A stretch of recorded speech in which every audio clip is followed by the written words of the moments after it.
In this video, we're going to discuss one method of finishing wood toys with a high gloss color finish. Hi, my name is John Luman, and I'm the toy designer for ToyMakerPress.com. Today we're going to be discussing finishing toys from this book, Dinosaurs and Prehistoric Creatures, Scroll Saw Patterns. And we're going to choose for our subject matter the Tyrannosaurus Rex on page 93, and on page 93 and 4 there's a full-size image of the Tyrannosaurus Rex. There's also a photo diorama of the Tyrannosaurus Rexes, and the book also includes full instructions and patterns for the Tyrannosaurus Rex. This particular toy was made out of whitewood from Home Depot, just standard whitewood. Here you can see the unfinished toy, and this particular toy has been painted with this particular finish, and it's a miracle finish really. It's Krylon. It's a new product that I found at Walmart, and it's Krylon Color Creations. This particular paint is totally non-toxic, approved for children. It's safe to use, and it dries to a nice high sheen.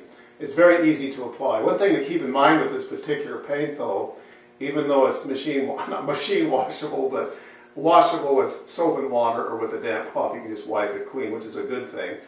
It's very durable. It's almost like leather once it dries. But the one caveat is when the first coats are almost transparent, so it requires a few coats to get an opaque color.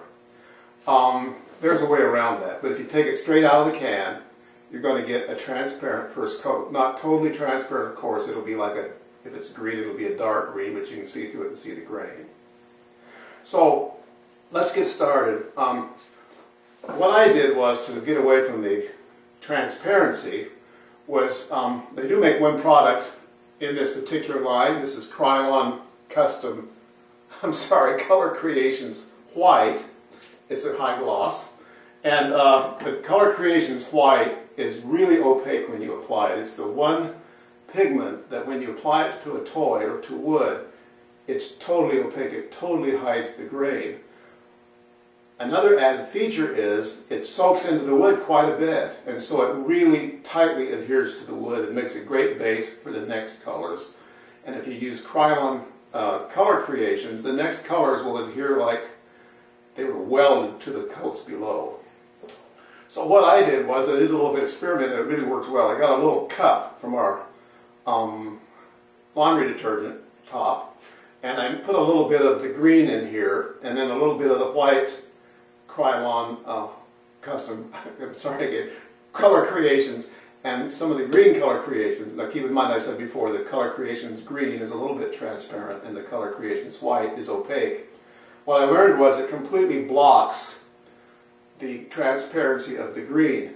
Not only that, this particular green becomes quite beautiful and radiant when you add the white to it, so it's kind of a perfect combination. So this particular toy has been coated with the mixture that I came up with, and as you can see, it's got quite a shine to it, and it came out really well. I'm just really, really pleased with it. Now, if I wanted to do away with the grain look, I would probably go to a medium density particle board as a base material. That's a wood substitute material. Very wonderful to machine and sand. But if you get medium density fiberboard like at Home Depot or one of the home improvement centers, you can buy it in 2-foot by 4-foot sheets, 3/4 of an inch thick, and it's very inexpensive. A sheet that size is about $13. And you can also use a hardwood, but hardwood gets a little pricey for just an everyday toy and a little hard to saw. The MDF cuts like butter on a scroll saw. So a little more discussion here. All we needed to do this was a couple of brushes I've been using for years. I bought at Hobby Lobby, screwdriver I've used for years for opening a paint can. And I use this sandpaper between coats, this 220 fine. You see it, if I get the screen here. You see it at Home Depot and places like that. It's a 3M product called Sandblaster. It's what they call their advanced sandpaper. And I use that between coats. So to go over again how I did this, I mixed up a combination of the white, excuse me, I mixed up a combination of the white color creations with the green color creations and created this radiant green. And then I first sanded the toy with this 220 grit sandpaper, and to repeat, this is 220 grit sandpaper I'm using. And I wanted to get rid of all the obvious scratch marks from lower grit sandpaper. And so once I sanded the unfinished toy, I coated it once, let it dry for about 30 minutes. That isn't totally dry, but it's dry enough to sand the first coat lightly with 220. The first coat causes the wood to nap up a little bit. You'll get a little bit of fuzz like on the end grain and on the corners, and you're probably all aware of that.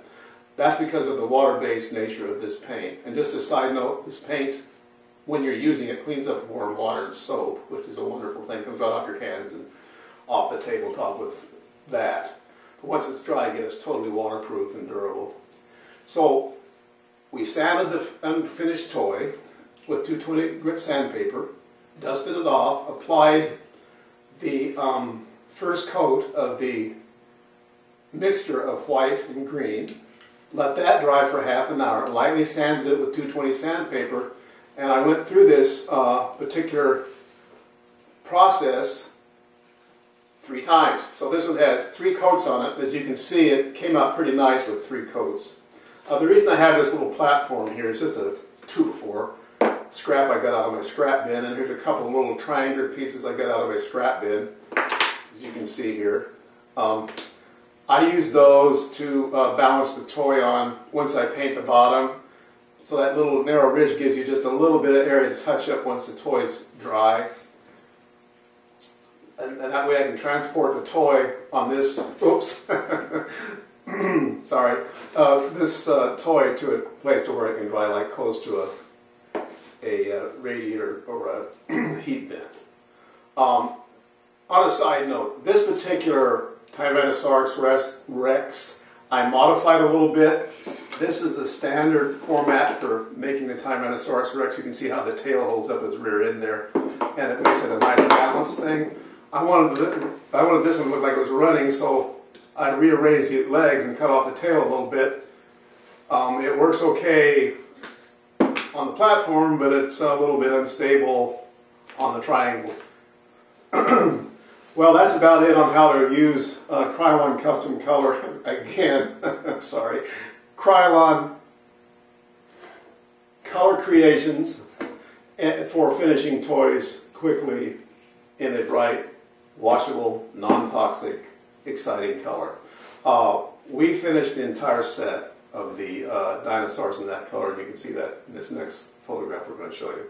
But thanks for listening. I hope that was about as clear as mud, but I'm pretty excited about this process. I had fun doing this, and I'm always discovering things. I was doing several coats to get the opacity that you see here, and once I discovered mixing white in this, really increased the opacity into the standard green. It really was exciting. That process also works for the other colors, and you usually have to do about a 1 part white to 2 or 3 parts of the color. This is again available at Walmart Supercenters. I paid $9.95 a quart. It cost me about $50 or $60 to set up the whole range of colors, and from these colors I can actually mix any color that I want, like an artist would mix paints on his palette, which is really exciting. You can do some wonderful things with it. So that's it. That's just in a nutshell how we used Krylon Color Creations to create bright, colorful toys and a gloss toy, and we're pretty pleased. Thank you for listening, and happy toy making.